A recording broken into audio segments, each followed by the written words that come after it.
মানুষ আশা আকাঙ্ক্ষা নিয়েই বাঁচে।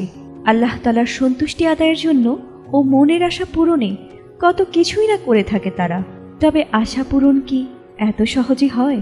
আল্লাহ তাআলার প্রতি ভরসা করে ধৈর্য ধারণে পূরণ হয় সেই পরম আকাঙ্ক্ষিত চাওয়া। কারণ মহান আল্লাহ চাইলে কোনো বান্দাকে খালি হাতে ফেরান না। যেমন লিবিয়ার এক হাজির জন্য 2 বার বিমান ফিরে এসেছিল, তেমনি দীর্ঘ 25 বছরের দোয়া কবুল হয়ে অবশেষে হজ পালন করতে মক্কা পৌঁছেছেন মরক্কোর এক নারী। যেখানে মানুষ সহজেই হতাশ হয়ে আশা করা ছেড়ে দেয়, সেখানে দীর্ঘ 25 বছরের লালিত স্বপ্ন পূরণের এক অলৌকিকতার সাক্ষী হল গোটা বিশ্ব। 60 বছর বয়সী মরক্কোর হাজ্জা নাইমা নাদিম অবশেষে প্রথমবার বিমানে চড়ে হজ পালনের উদ্দেশ্যে মক্কায় পৌঁছেছেন। সৌদি আরবগামী বিমানে ওঠার আগ মুহূর্তে আনন্দ ভরা কণ্ঠে নাইমা বলেন, আমি সেজদায় পড়ে কেঁদে কেঁদে আল্লাহর কাছে দোয়া করতাম যেন আমার জীবনের প্রথম বিদেশ সফর হয় কেবল মক্কায় হজে যাওয়ার জন্য।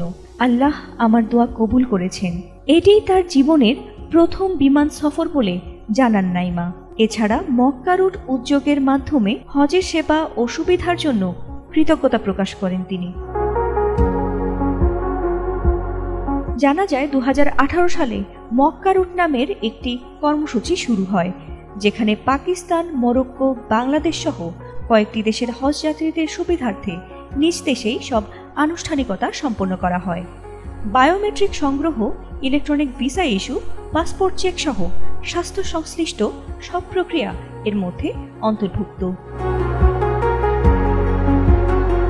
এই সেবার মাধ্যমে যাত্রার আগেই লাগেজ ট্যাগিং ও শ্রেণীবিন্যাস করা হয়, যাতে সৌদি আরবে পৌঁছানোর পর হজ যাত্রীরা বাসস্থানে পৌঁছানোর পর তাদের লাগেজও সরাসরি তাদের ঠিকানায় পাঠানো হয়ে থাকে।